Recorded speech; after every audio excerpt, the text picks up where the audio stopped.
केंद्र सरकारकडून रेल्वेला 2.5 लाख कोटींचा अभूतपूर्व निधी, 1 लाख कोटीहून अधिकचा निधी सुरक्षा यंत्रणांवर खर्च करणार।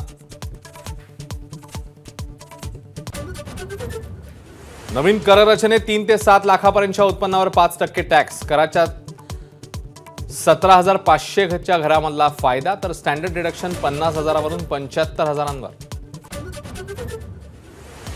मोबाईल फोन चार्जर, इलेक्ट्रिक वाहनं, कॅन्सरची औषधं, सोलर पॅनल स्वस्त होणार। आयात शुल्क कमी करण्यासह बजेटमधील इतर तरतुदींचा सकारात्मक परिणाम। कस्टम ड्युटी कमी केल्यानं सोन्याच्या दरामध्ये मोठी घट, मुंबईसह अनेक शहरात सोनं 5,000नी स्वस्त, चांदीच्या दरातही घसरण। बजेटमध्ये मुंबई मेट्रोसाठी 1,787 कोटी, तर महाराष्ट्रातल्या रेल्वेसाठी 15,000 कोटींची तरतूद। नागरी हवाई वाहतूक मंत्री मुरलीधर मोहोळ यांची माहिती। राज्यातलं पुढचं सरकार भाजपच्या नेतृत्वात येणार, चंद्रशेखर बावनकुळेंचं मोठं वक्तव्य। मंत्रिमंडळ बैठकीत उपमुख्यमंत्री अजित पवार संतापले, आशा सेविकांसाठी वाढीव निधी मागितल्यानं दादांचा पारा चढला। लाडकी बहीण योजनेच्या अटी शर्ती शिथिल, योजनेसाठी पोस्टाचं खातं ग्राह्य धरणार, तसंच केंद्राच्या योजनेचा लाभ घेणाऱ्या महिलाही लाभार्थी असणार। वादग्रस्त आयएएस अधिकारी पूजा खेडकर नॉट रिचेबल, पुणे पोलिसांनी 2 वेळा नोटीस बजावून देखील खेडकर गैरहजर।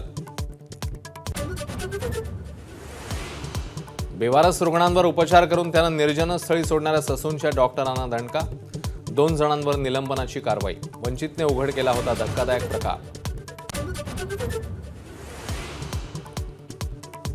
नीट यूजीची फेरपरीक्षा होणार नाही, मात्र निकाल पुन्हा जाहीर होणार, सुप्रीम कोर्टाचा महत्त्वाचा निर्णय।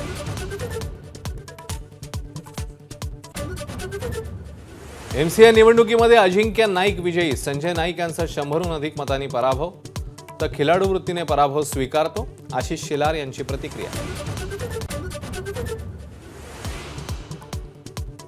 कोल्हापुरातल्या सर्वच नद्यांच्या पातळीमध्ये वाढ, अनेक ठिकाणी वाहतूक ठप्प, चांदोलीतल्या विसर्गामुळे वारणा पात्राबाहेर, काठालगतच्या गावांना सतर्कतेचा इशारा। एबीपी माझा, उघडा डोळे बघा नीट।